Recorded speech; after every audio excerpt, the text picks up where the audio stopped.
Right, we've got to make this quick because today is a big day. Day of the Dead. Ancestors are waiting. I shall be channeling. I'll channel before. What I plan on doing, hopefully, is a midnight read. Whether it'll come off or not, I don't know, because I've got the grandkids. We're in a bubble, so we're not allowed to socialise, and so we'll see. But hopefully I will do some channeling and I will get the video out at some point. So happy Samhain, happy Halloween, merry meet, Day of the Dead, whichever one you are celebrating. I know we're at different time zones in the world, but Spirit recognises all faiths, all religions. So what do we need to know about our love lives? Concentrate on the cards. It's especially important today. Check out numbers of loved ones who've passed, because they may be giving you a specific message.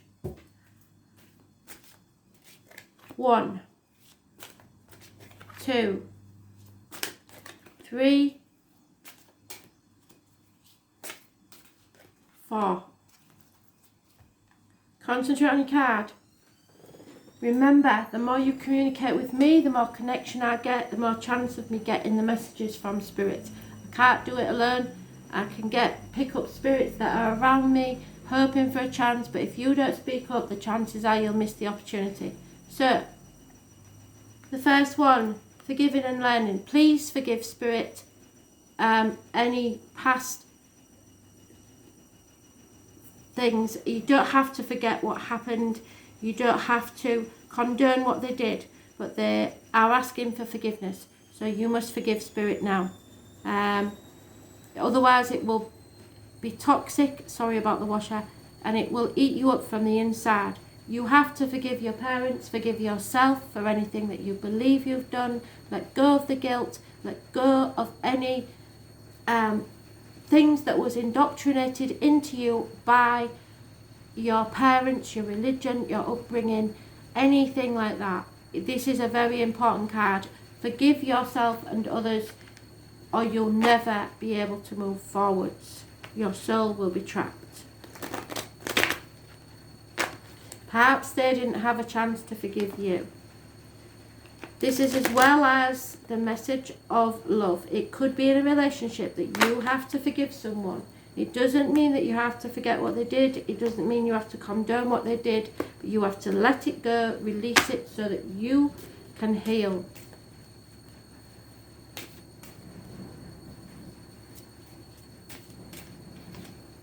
Yeah, unconditional love is what's called for, perhaps for your children or for Pisces energy, karmic situations, secrets, hidden enemies. There is someone who is refusing to take action, an unfaithful fire sign male, possibly those born 1965 plus or minus 12, February to February may be involved. It's massively important that you forgive yourself, especially if you have been unfaithful. You have to go where the love takes you, and that sometimes that's in the process you harm others, but that is your karmic debt, that is your lesson to learn. There is a lover waiting for you, especially if you're a man, and a female enemy needs to be overcome. There's no doubt in my mind a female lover is waiting, or it could be any lover, but the 12 is there again. This is a karmic situation. Somebody is waiting for you to forgive yourself and move forwards, or forgive them. Works both ways, because you are moving towards your soulmate, and Spirit want you to know this. It's massively important. There's no two ways about it. I'm doing the dice. We have first house. It is about yourself, looking after yourself.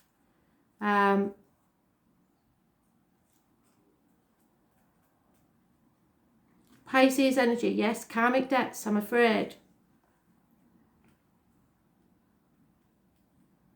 In Saturn. So Pisces in Saturn,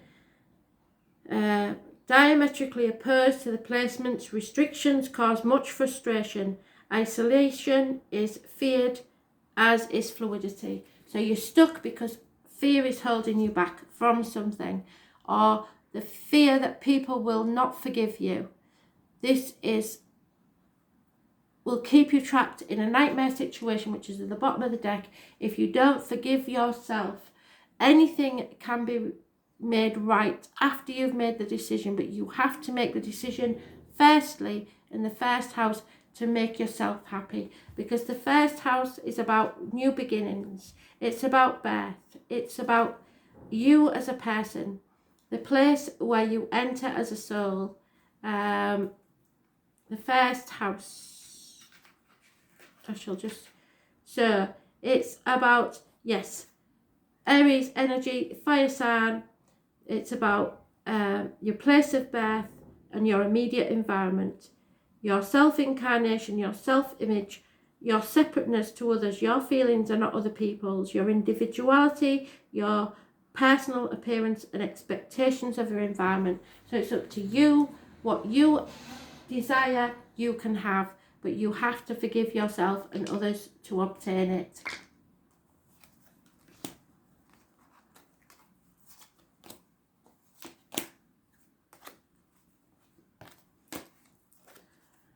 Second card, give your relationship a chance. There may be some of you that believe that this means that you should keep going regardless with a toxic situation. Not so.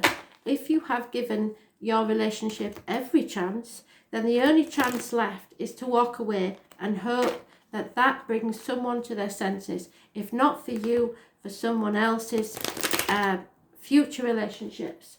You cannot keep banging your head against a brick wall and expect the same a change in results. So you will know. Wishes and dreams can come true. There may be a rebirth, a new baby born. 9 months is mentioned. There will be apologies. It's up to you whether you decide to keep moving forward with this situation. Could be a person with a limp, could be a man in uniform, could be somebody of a darker complexion. It is a very slow moving energy, nor should you rush it.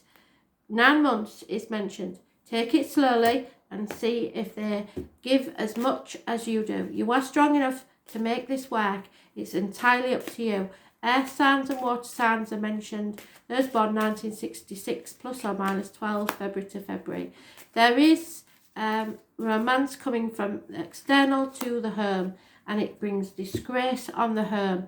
So someone has had an affair. It will be up to you to decide, if you're the one having the affair, whether to stop that and repair what you have or move forward with the other.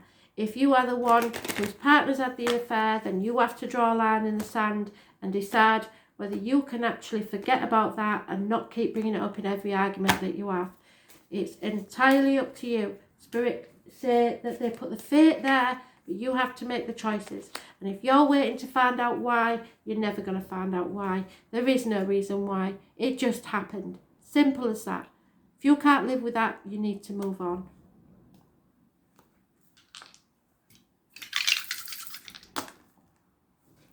Oh. First house again, look after yourself. Oh no, sorry, 7th house. Aries. 7th house.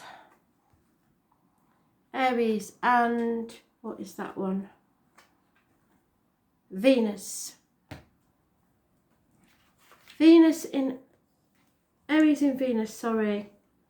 Desires attention and flattery. So somebody needs the attention that you haven't been giving them. Passionate, erotic, idealistic, hedonistic, impulsive and demanding. They expect too much. Venus in Aries falls in love quickly and is attracted to dominant partners. So you may have made the choice to have a dominant partner.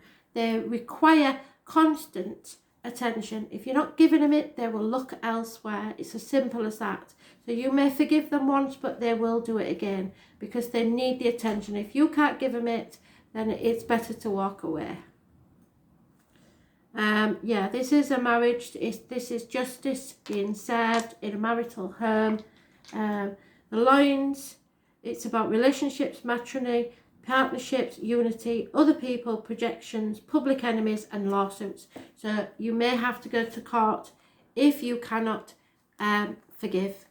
But in my experience with these cards, it will happen again. So it's up to you. If you want to live a life unconditional love where they will keep cheating because they need the attention, then you stay as you are. Third card. All work and no play makes Jack a dull boy. You need to schedule time for play in your life. I don't care what you class as play, but you need to find your inner child and enjoy life to the full. Life is too short to concentrate on nothing but finances, career. You need to find some playtime, even if it's just with the kids. Yep, you're releasing yourself from a toxic situation. You're no longer being manipulated.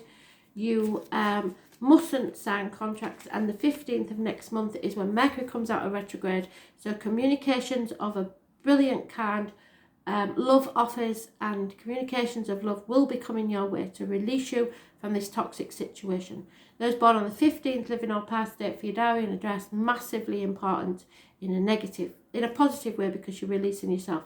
You are strong enough to get through this. It is karmic. A Leo may be involved, and there are those born on the 8th or the 26th mentioned. Those born 1966 plus or minus 12 February to February may also be involved. Water sign energy.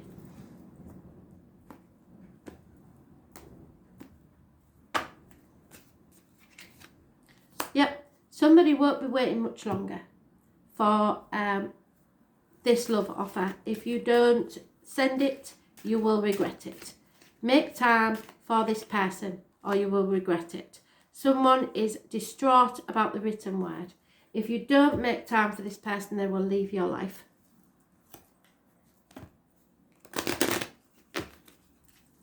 Heads up.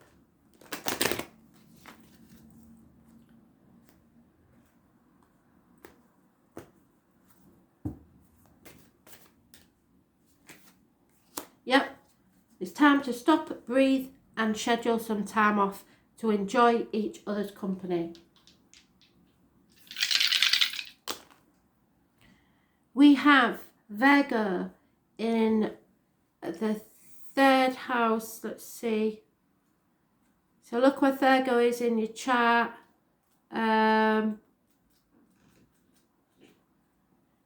Uranus.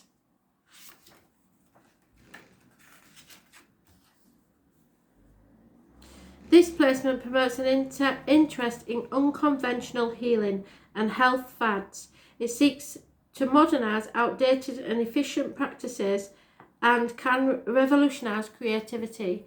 So there may be health issues here as well. Third house. So maybe Spirit are going to give you an illness that will slow you down and give you the time you need to spend with the ones you love. Third house is about Gemini energy, communications, hands, arms, shoulders. So you may break an arm or something like that. Study, schools, communications, siblings, short journeys, learning, immediate environment, neighbours and manner of speech. So be careful how you speak to people and how they speak to you. Don't allow people to speak to you derogatively.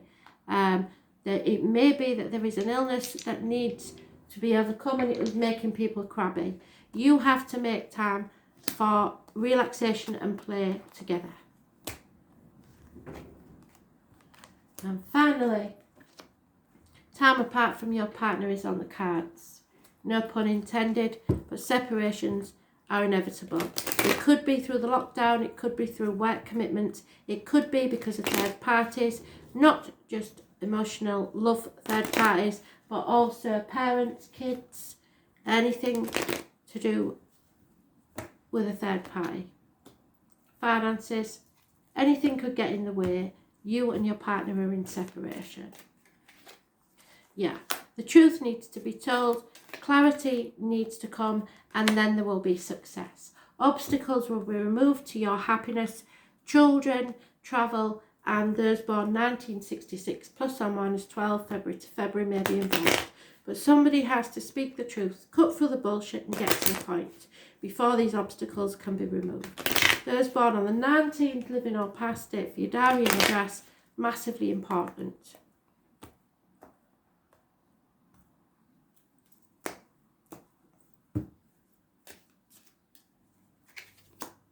Yeah, somebody needs to be let out of prison. They are confined either mentally or physically.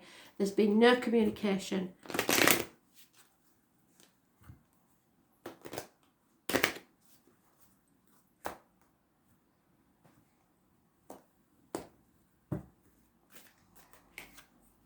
Yeah, fate is going to take a hand in this. Your wishes and dreams can come true, but you have to tell the truth. Open that Pandora's box, and with it will come chaos, but also hope, healing, and freedom.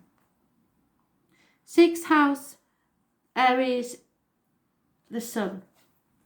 The Sun in Aries, 6th house. Spontaneous self-expression, self-orientated, selfish, energetic, brash, outgoing. The Sun in Aries indicates a personality that bounces back from setbacks but abandons tasks. So somebody is abandoning a task, and you can see it clearly now.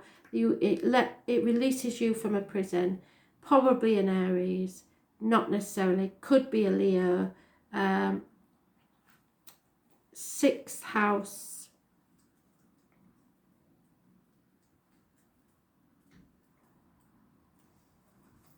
It's about